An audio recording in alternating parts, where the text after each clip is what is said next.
కర్మకి జ్యోతిష్యానికి ఉన్న సంబంధం ఏమిటి? గత జన్మలో మనం చేసిన కర్మను బట్టి ఈ జన్మలో మనం పుట్టే క్షణంలో ఉన్న గ్రహాలు మన జాతకంగా ఏర్పడుతున్నాయా? అలాంటప్పుడు కర్మతో పోట్లాడేదా లేక ఈ గ్రహాలతో పోట్లాడేదా? మనిషి మోక్షం పొందాలంటే కర్మను జయించడం ఎలా? గ్రహాలను దాటగలడా? దీనికి ఏం చేయాలి? ఎలా చేయాలి? దీన్ని ఆధ్యాత్మిక జ్యోతిష్యం అంటారు. మనిషి తన తప్పులను తాను తెలుసుకోవడం వల్ల జాతకం ఉపయోగపడుతుందా? తన చెడు కర్మకు కారణం ఏంటి? ఎవరి పక్షపాతాలకు తావు లేని విధంగా యథార్థమైన జాతకాన్ని గ్రహాలు మనకు చూపించగలవా? ఖచ్చితంగా చూపిస్తాయి. కాకపోతే ఇవి నార్మల్ జ్యోతిష్య సూత్రాలు కావు. అంటే అదృష్ట దురదృష్టాలు తెలుసుకునేటటువంటి జ్యోతిష్య ఫలితాలు వంటివి కావు. ఇవి ఆధ్యాత్మిక కర్మ సూత్రాన్ని జయించే జ్యోతిష్య సూత్రాలు. ఇవేంటో అనేవి మీకు తెలియజేస్తాను. ఆధ్యాత్మిక జ్యోతిష్యంలో నార్మల్ జ్యోతిష్యంలోనైనా ఆధ్యాత్మిక జ్యోతిష్యంలోనైనా లగ్నం అనేది శరీరం, చంద్రుడు అనేటటువంటి వాడు మనస్సు, సూర్యుడు ఆత్మకారకుడు, ఆత్మను సూచిస్తాడు. అంటే శరీరగత దోషాలు, బద్ధకాలు, దుర్వ్యసనాలు వంటి దోషాలతో పాటు ఉత్తమ జన్మ లభించే మంచి సాముద్రికం గల శరీరం, సాధనకు పనిముట్టుగా పనిచేసే ఉత్తమ శరీరం గురించి లగ్నం అనేది తెలియజేస్తుంది. కాబట్టి లగ్నానికి ఏర్పడే గ్రహదృష్టులు, గ్రహాల కలయికల వల్ల మన శరీరంలో ఉండే దోషాలు, వాటి కారణాలు ఏంటా అనేవి తెలుస్తాయి. అవేంటో చూద్దాం. జాతకంలో కుజుని వల్ల మనలో అహంకారం, దుస్సాహసం, వెనక ముందు ఆలోచించకుండా ఉద్రేకంలో చేసే పనులు, వాటికి సంబంధించినటువంటి పూర్వజన్మ కర్మ అనేది తెలియజేస్తుంది. జాతకంలో కుజుడు కనుక దోషస్థానంలో ఉంటే గత జన్మలో తాను పౌరుషం వల్ల మాలిన అభిమానం వల్ల, అనవసరమైన అహంకారంతో, పెద్దరికం కోసమో ప్రెస్టేజం కోసమో తెలిసి తెలియని యథార్థ సత్యాలకు వ్యతిరేకంగా చేసిన పనుల యొక్క దోషాలే అంగారక దోషాలు. ఇందులో ముఖ్యమైనవి తీవ్రమైనటువంటి కామం, వారించుకోలేనటువంటి బలీయమైన కోరికలు, మిత్రులు, బంధువులు, మంచివారు కారు అని తెలిసిన వాళ్ళని వదిలించుకోలేనటువంటి లంపటం, ఆకలి, కామం, క్రోధం, అగ్ని వంటి ఈ దోషాలన్నీ కూడా అంగారక గ్రహ దోషాలు. కుజుడంటే అగ్ని అనర్థం. ఈ కర్మలన్నీ జాతకంలో కుజుని స్థితి వల్ల, కుజ ఆధిపత్య రాసుల వల్ల లగ్నానికి ఏర్పడే కర్మ యొక్క సూచనలు. నెక్స్ట్ బుధుడు. మన తెలివితేటలను ఉపయోగించి ఎదుటి వారిని వారినైనా బోల్తా కొట్టించగలిగేటటువంటి నేర్పు, అతి వేగంగా ఆలోచించగలిగే మనస్సుని ఈ బుధుడు సూచిస్తాడు. బుధుడు శుభగ్రహాలతో చేరితే ఈ తెలివి జపం చేయడంలో, ధ్యానం చేయడంలో, సాధన చేయడంలో, సాధన ద్వారా పైకి రావడంలో, లేకపోతే ఐఏఎస్, ఐపీఎస్ వంటి పోటీలలో నెక్కడానికి అవసరమైనటువంటి పట్టుదల, పరిశోధన చేయడానికి అవసరమైన తెలివి మొదలైన లక్షణాలన్నింటినీ ఈ బుధుడు సూచిస్తాడు. శుభగ్రహాలతో చేరిన బుధుడు శుభుడు, అలానే పాపగ్రహాలతో చేరినటువంటి బుధుడు పాపి. ఎవరైతే తన తెలివితేటలని దుర్వినియోగం చేసి తానేమి చేసినా చెల్లిపోతుందనే ధీమాతో చేసిన తప్పిదాల యొక్క చెడు కర్మయే ఈ బుధుడు. అతి తెలివి, ఇతరులను నమ్మించగల శక్తి, నమ్మిన వారిని మోసం చేసే అతి తెలివిని ఈ బుధుడు సూచిస్తాడు. లగ్నాధిపతితో ఇతర పాపగ్రహాలతో చేరిన బుధుడు మెయిన్గా వీటిని సూచిస్తాడు. లేక చెడు స్నేహాలు ఫలితంగా మనకి మేలు చేయని మిత్రులతో మనకి కలిగే దుష్ట సాంగత్యం, వాటి ఫలితాలనే పాపగ్రహంతో చేరిన బుధుడు సూచిస్తాడు.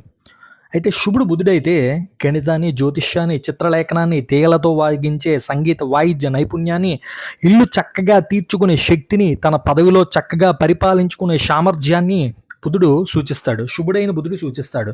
అయితే బుధుడు వక్రిస్తే మతిమరుపు, తొత్తరపాటుతనం, బద్ధకం, ఈరోజు చేయవలసిన పనిని రేపటికి వాయిదా వేయటం. అలానే బుధుడు అతిచారం అంటే అతి వేగంగా ప్రయాణిస్తే అతి తొందర వల్ల, తొందరపాటుతో చేసే పొరపాట్లు, ఇవన్నిటిని అతిచారం బుధుడు సూచిస్తాడు. కుజ బుధల వల్ల, బుధ శనుల వల్ల, బుధ రాహుల వల్ల కలిగే దోషాలు కోర్టులో జరినామా, విడాకులు, ఆస్తిని వెలవేయడం, చేసిన బాకీని ఎగ్గొట్టి జరిమానా ద్వారా కట్టడం వంటి అహంకారత దుష్ఫలితాల్ని సూచిస్తాడు. శుక్రుడు అలంకార ప్రియత్వం, సౌందర్య పోషణ, అత్తర్లు, సెంట్లు వంటి పరిమళ ద్రవ్యాలు, సంగీతం, డ్యాన్స్ వంటి కళలు నటించే నేర్పుని సూచిస్తాడు.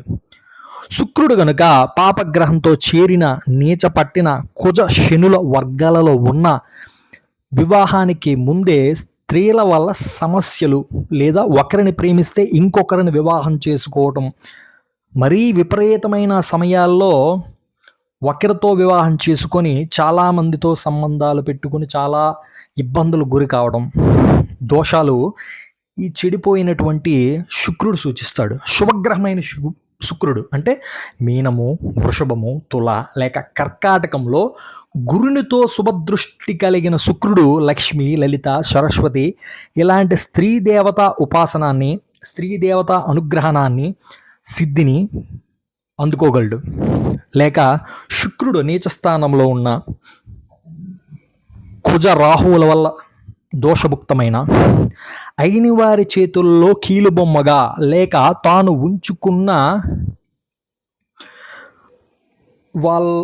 ఉంచుకున్నటువంటి మిత్రులు, దగ్గర వాళ్ళు, బంధువులు ఇలాంటి వాళ్ళ చేతుల్లో ఆట వస్తువుగా, బానిసగా మారిపోతాడు. అంతేకాక భార్య రాగానే తల్లిదండ్రుల్ని నిర్లక్ష్యం చేసి పెళ్ళి కాగానే అక్క చెల్లెలు బాధ్యతలు వదిలేసేవారు. ఇటువంటి వారందరూ శుక్రుడు నీచపడితే వచ్చేటటువంటి ఫలితాలు. వీటి వల్ల ఈ చెడు కర్మతో బాధపడతారు. అయితే అట్టివారికి వచ్చే జన్మలో అక్క చెల్లెళ్ళ బాధ, అక్క చెల్లెళ్ళతో భయంకరమైనటువంటి సమస్యలు, తల్లిదండ్రులు వీరిని పట్టించుకోకుండా నిర్లక్ష్యం చేయటం, ఇలాంటి కర్మలు ఈ జన్మలో చేసినటువంటి కర్మను ఫలితంగా వచ్చే జన్మలో అనుభవించడానికి ఆస్కారం ఉంది. భార్యగా భర్తకు చేయవలసినటువంటి డ్యూటీలు భర్తగా భార్యకు చేయక నిర్లక్ష్యం చేసిన డ్యూటీల వల్ల కూడా శుక్రుడి చెడు స్థితి, కష్టాలు, బాధలు తప్పవు. సంతాన నష్టం, గర్భాశయం త్రీసివేయుట, ప్రసవంలో శస్త్రచికిత్స, చాలామంది అబార్షన్స్ చేయించుకుంటారు. వీటిలో కూడా ఇలాంటి దోషాలు కనిపిస్తాయి. నెక్స్ట్ గురువు దైవ చింతనకు సంబంధించిన విద్య, బ్రహ్మ విద్యకు సంబంధించినటువంటి వాడు గురుడు. 10 మంది చేత గౌరవించబడటం గురువు యొక్క లక్షణం. గురువు శుభదృష్టి లేక రాశిఫలంలో బలం కలిగితే అట్టి వ్యక్తిని చూడగానే చేతులెత్తి నమస్కరించాలనేటటువంటి భావన కలుగుతుంది. దీనికి కారణం గత జన్మలో అతడు పవిత్ర జీవితాన్ని గడిపి భగవంతుడి ఎడల అణుకువ భక్తి, శరణాగతి కలిగి ఆత్మనిగ్రహంతో జీవిస్తూ ఆధ్యాత్మికంగా పురోగమనించిన వాడు. అట్టి పవిత్ర జీవితానికి ఫలితమే ఈ జన్మలో జాతకంలో శుభమైన గురుబలం కలుగుతుంది. అలానే దేవాలయాలు ప్రతిష్ఠించుట, యజ్ఞ యాగాది కర్మలు చేయుట, నిస్వార్థంగా అనేక మందికి అన్నదానాలు, పెళ్లిళ్ళు చేయించుట, స్వార్థం లేకుండా సహాయం చేయటం వంటి పుణ్యకర్మ ఫలితమే గురుబలం. అలా కాకుండా గురువు గనక నీచబడిన, పాపగ్రహ సంబంధం కలిగిన, వక్రించిన, మంచి వారిని మోసం చేయట, నమ్మిన వారిని ద్రోహం చేయట, లేక ఆలయ దైవ గురు సంబంధమైన ఆస్తి ధనము అపహరించుట వంటి చెడు కర్మలను సూచించును. అంతేగాక నీచ బృహస్పతితో, పాపగ్రహాలతో దోషభూయిష్టమైతే దొంగ నోట్లుగా అలాంటివి అచ్చువేసి అందరితో అనుకూలంగా ఉన్నట్లు నటిస్తూ వారి ప్రేమను, నమ్మకాన్ని, మైత్రిని తన స్వార్థానికి వినియోగించి బ్యాంకు దోపిడీలు, దొంగ సొమ్ము మార్పిడి ఇలాంటి కుంభకోణాలన్నీ కూడా ఈ నీచ బృహస్పతి పాపగ్రహాలతో దోషభూయిష్టమైతే సూచిస్తాడు. నెక్స్ట్ శనిగ్రహం. శనిగ్రహం గతంలో శని భగవానుడు గతంలో త్యాగము, నిస్వార్థత, జపము, ఉపవాసము వంటి చెడు కర్మలను ప్రక్షాళన చేసే సాధన ఫలితంగా ఈ జన్మలో శని బలం గల జాతక స్థితి కలుగుతుంది. అంటే శని భగవానుడు ఈ జన్మలో జాతకంలో బలంగా ఉంటే దాని అర్థం పూర్వజన్మలో జపాలు, ఉపవాసాలు, త్యాగం, నిస్వార్థత ఇలాంటివన్నీ చేసే ఫలితంగా ఈ జన్మలో జాతకంలో శని బలం బాగుంటుంది. అయితే సాధారణంగా ఇటువారు యోగులలో, యోగ పురుషులలో ఈ జన్మలో అవతారంగా జన్మించే రామకృష్ణ పరమహంస లాంటి వ్యక్తులలో శని అత్యుత్తమైన గ్రహస్థితి కలిగి ఉంటారు. అయితే శని నీచస్థుడైన కుజక్షేత్రాలలోన, మేష వృచ్చికాలలోనైనా, బుధక్షేత్రాలైన మిథున కన్యాలలోనైనా దుష్టగ్రహాలతో ఉన్న ఆ వ్యక్తి గత జన్మలో చేసిన పాపాల ఫలితంగా పట్టుబడి వేరే దారి లేక ఆత్మహత్య చేసుకొనుట లేక పరారీలో ఉండుట ఏర్పడిన చెడు కర్మను ఈ జన్మలో తిరిగి అనుభవించగలడని తెలుస్తుంది. శని కర్మ తప్పించుకొనుట అనేది వీలు కాదు. అదేవిధంగా రాహుకేతువులు. రాహువు అపసవ్యంగా తిరిగే గ్రహం కాబట్టి కుడి నుండి ఎడమకు రాసే భాషలు, అరబిక్, ఉర్దూ, గల్ఫ్ దేశాలు అలాంటి భాషలు, అలాంటి వ్యక్తులని సూచిస్తుంది. మత మార్పుడులను కూడా సూచిస్తాడు. అన్య మతాల వారిని పెళ్లి చేసుకోవడం కూడా సూచిస్తాడు. నాస్తికులను వివాహం చేసుకోవడం కూడా ఈ రాహువే సూచిస్తాడు. అయితే ఇది బేసిక్ పాయింట్. రాహు ఏ స్థానంలో ఉన్నాడు, ఏ నక్షత్రంలో ఉన్నాడు, ఏ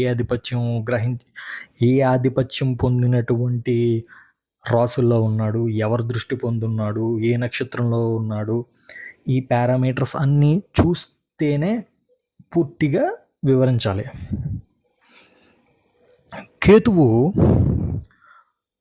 మడి, మైలు, ముట్టు, ఆచారం వంటి దోషాల విషయంలో శుచి శుభ్రత పాటించకపోవడం, గర్భస్రావం, కడుపులు పోవటం, పిల్లలు చనిపోవడం, పాముల భయం, హిస్టీరియా, గ్రహపీడ, భూత ప్రేత పిశాచ బాధలు అయితే శనితో కలిసిన రాహుకేతువుల వల్ల కలుగుతాయి. ఇవి గ్రహాలను సూచించే కర్మ ఫలితాలు. అలానే భావాలు కూడా ఆధ్యాత్మిక సూచనలు ఇస్తాయి. 10వ స్థానం అనేది సహస్రారం అనబడే శిరస్సు పైభాగం. చతుర్థ స్థానం అనేది 4వ భావం, మూలాధారం అనే వెన్నెముకలో క్రింది భాగం.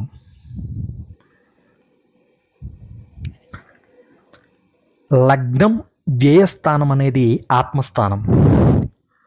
అయితే వీటిని బట్టి శరీరంలో 7 చక్రాలకు 7 గ్రహాలు చెప్పబడ్డాయి. రాహుకేతువులు కుండలిని శక్తి. ఇలా ఆధ్యాత్మిక జ్యోతిష్యం ద్వారా ఒక మనిషి పూర్వ జన్మలో చేసిన కర్మను చదవచ్చు.